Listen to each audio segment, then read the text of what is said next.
Dr. Friedman es profesor emérito de enfermedades infecciosas, hace parte de la facultad de la Universidad de Alabama en Birmingham, hizo su formación adicionalmente como salubrista. El Dr. Friedman es originario de Canadá, donde hizo su formación original en McGill y en Toronto, y posteriormente pasó al Instituto Nacional de Salud, donde estuvo en el laboratorio de enfermedades parasitarias.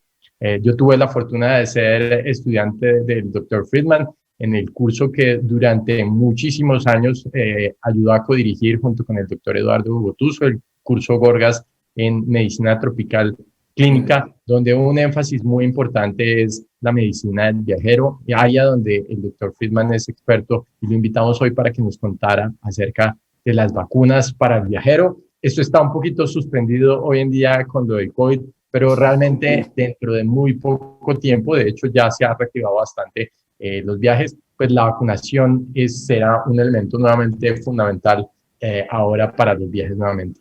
Welcome, Dr. Friedman. It's very nice to have you here with us, and welcome to Colombia at this online. Bienvenido, Dr. Friedman. Bienvenido a Colombia.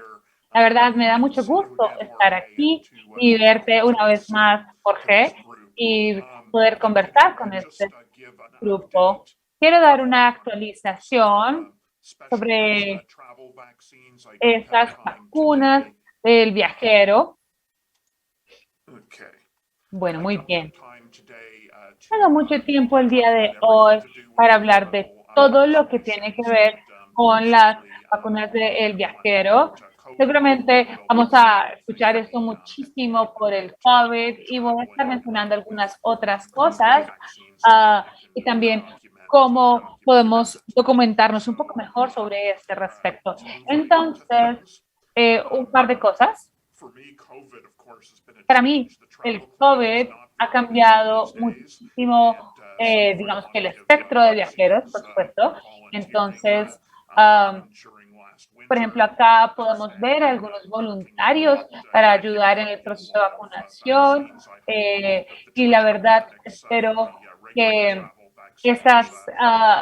esto se puede regular y pueda llegar, digamos que volver a la normalidad prontamente, como todos saben. Nosotros pensamos que habíamos salido del túnel, tuvimos una primavera muy linda y llegó Delta y ok, muy bien, por lo menos en los Estados Unidos otra vez volvimos a la oscuridad, por decirlo así. Entonces, como muchas otras reuniones, esta reunión es virtual y estuve en la reunión de la API, que fue muy interesante. Todo el mundo estaba vacunado porque era un requerimiento del país. Todo el mundo se comportó muy bien en el hotel, en todas partes. Teníamos puntos de control de temperatura y estábamos controlando la distancia social. Y la verdad, espero que tengamos prontamente estas reuniones en persona más seguido.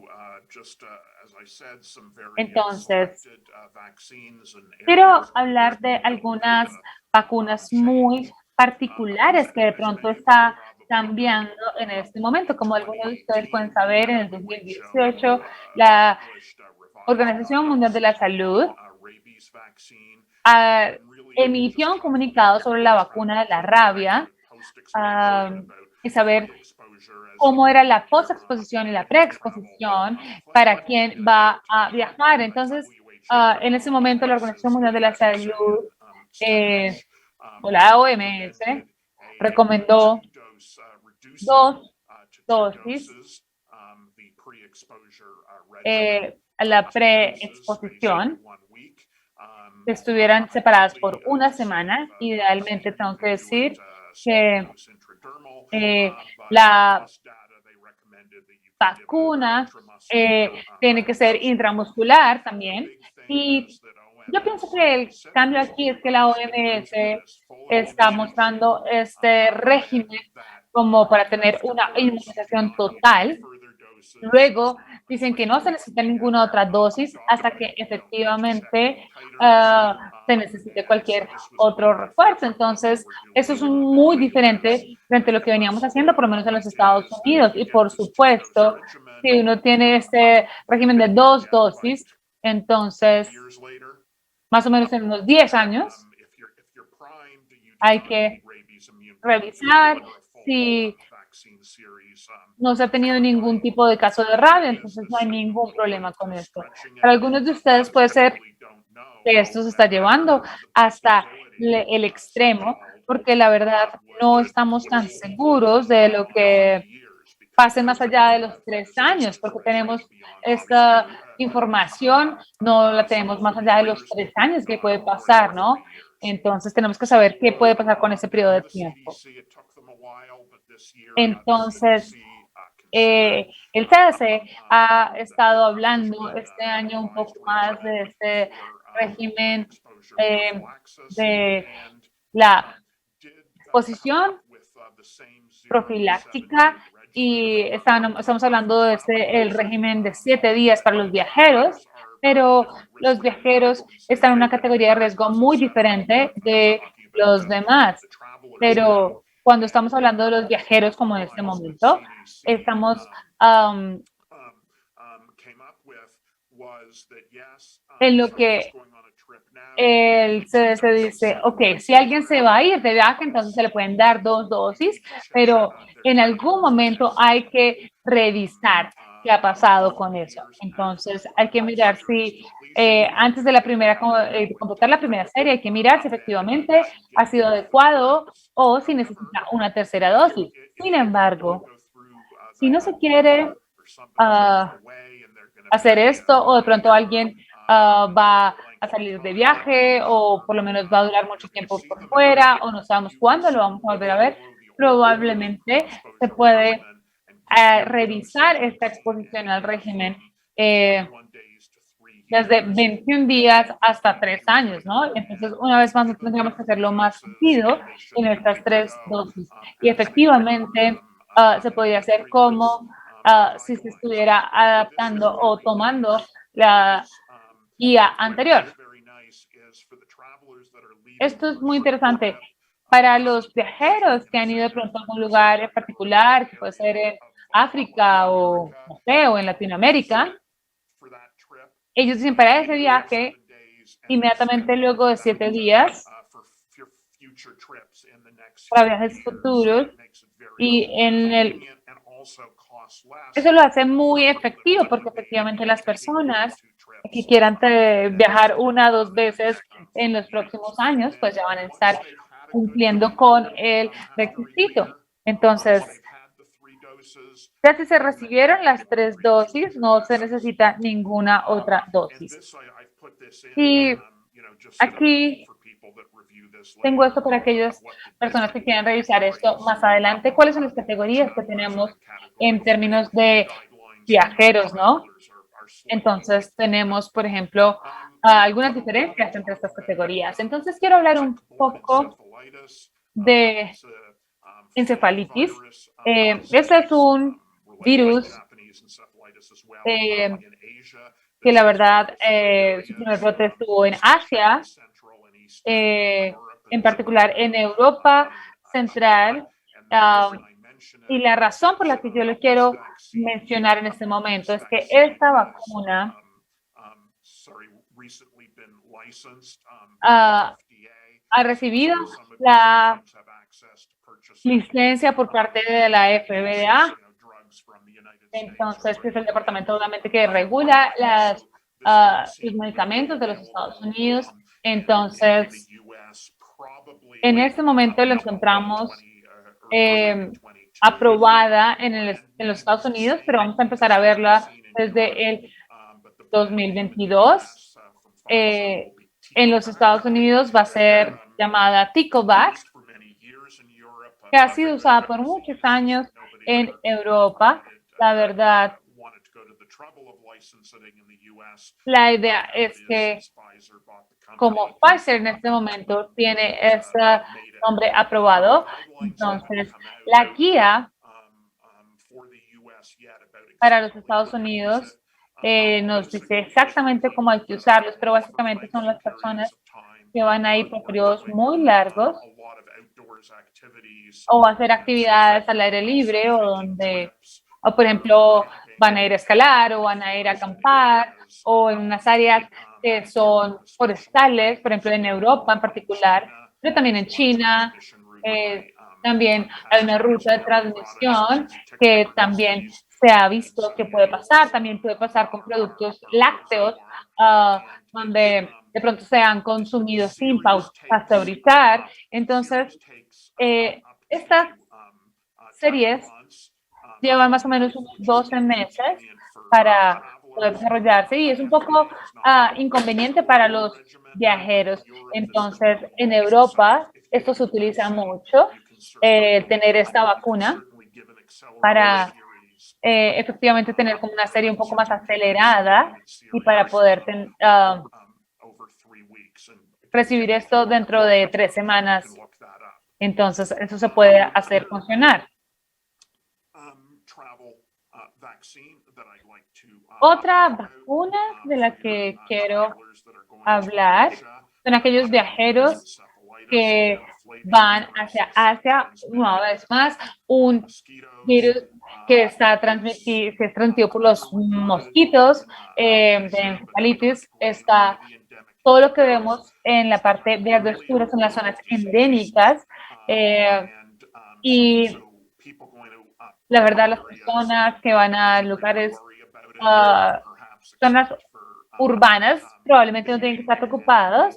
Si estamos en Beijing o Hanoi, pues no hay un riesgo grande, pero hay que estar pendiente de aquellas otras zonas que son un poco más rurales, porque la verdad, el mosquito puede atacar un poquito al caer de la tarde. Entonces, de hecho, estas enfermedades en los viajeros, yo publiqué esto hace unos 10 años, este estudio en donde encontramos 58 casos reportados de viajeros en 35 años. Y una vez más, lo que pasa es que muchas veces resulta ser reportado no de manera tan integral. Entonces, probablemente el resultado es muy malo, porque un tercio de las personas van a fallecer y otro tercio va a tener una disabilidad neurológica por el resto de su vida luego de tener esta encefalitis. Entonces, tiene un riesgo bajo, pero tiene un impacto muy grande. La vacuna que está disponible en los Estados Unidos y en la mayor parte de los países en las zonas endémicas se llama Ixiaro o en Australia se llama JE Spect, pero en la mayor parte de los países se llama Ixiaro. Entonces, la primera serie hay que tenerla antes de viajar. Luego hay que esperar 28 días para la segunda dosis y luego, de acuerdo con el CDC, hay que probablemente tener una dosis o la segunda dosis en cualquier momento dentro de los primeros 7 o 28 días luego de la primera dosis. Algunos otros que necesitan de pronto acelerar un poco más el esquema. Pero los 28 días no se pueden recortar para los niños. Las personas que van mucho a Asia o viven en Asia, de pronto necesitan tener una dosis de refuerzo luego de un año para tener una protección de más o menos unos 10 años o unos 6 años. Y lo único que hay que tener en mente es que si el refuerzo no se tiene luego de la primera dosis, probablemente no se sabe si esa dosis de refuerzo funcione o no, o si hay que reiniciar el esquema, pero la recomendación es poder tener esa dosis de refuerzo dentro de los primeros 2 años. Una vez más, Esto es para las personas que están pasando mucho tiempo en zonas rurales o donde se practica la agricultura durante caída de la tarde o al inicio de la noche, o si de pronto se hacen actividades al exterior, acampar, escalar, pero entonces hay que mirar muy bien cuando se va a viajar, si de pronto se tiene dentro del itinerario un tiempo significativo en algún tipo de estas áreas, hay que hacerlo como una pedida de precaución, la verdad. Pero si se va a una ciudad por un corto periodo de tiempo, probablemente esta vacuna no se necesite. Eh, la verdad, la encefalitis japonesa sí tienen unos hábitos impredecibles, así que si alguien va a ir a vivir a China, por decirlo, un año o 2 años, probablemente te van a decir, yo estoy en la oficina, no voy a salir de la ciudad, voy a estar trabajando todo el tiempo, la verdad no voy a ir a una zona rural, pero la verdad uno no puede predecir sus actividades por 2 años. Entonces, la recomendación general es si se va a ir a vivir dentro de un país, dentro de la zona endémica, la recomendación es completar el esquema de vacunación. Quiero mencionar una vacuna que podríamos hacer, que es un poco nueva para por lo menos los Estados Unidos, y estamos hablando del meningococo. Probablemente otros países están más relacionados con esta vacuna. Estamos hablando de dos marcas para el meningococo B, de la Trumemba de Pfizer y Bexero de Novartis. Entonces, casi nadie le pone mucha atención a esto, pero la ACIP y la CDC recomiendan que todos deberíamos tenerla pasados los 10 años. En los Estados Unidos se indica como para personas con problemas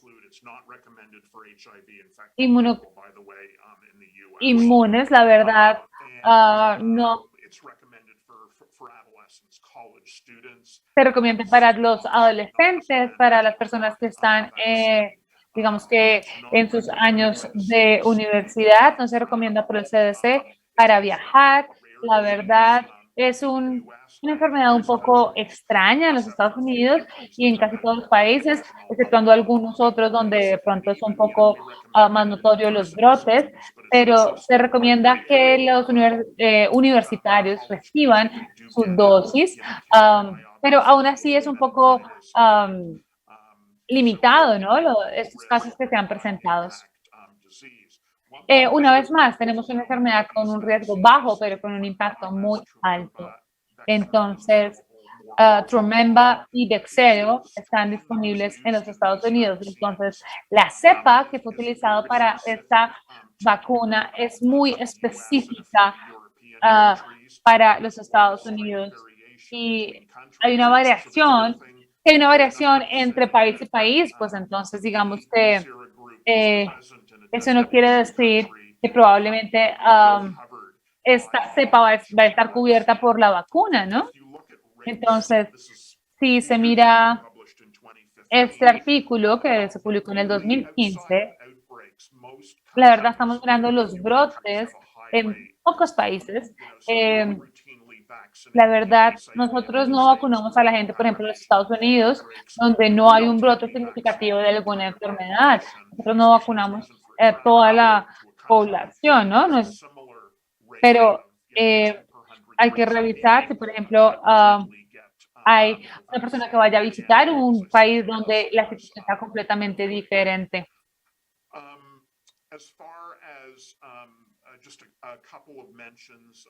Quiero mencionar un par de cosas con las que de pronto ustedes están relacionados cuando estamos hablando de la vacuna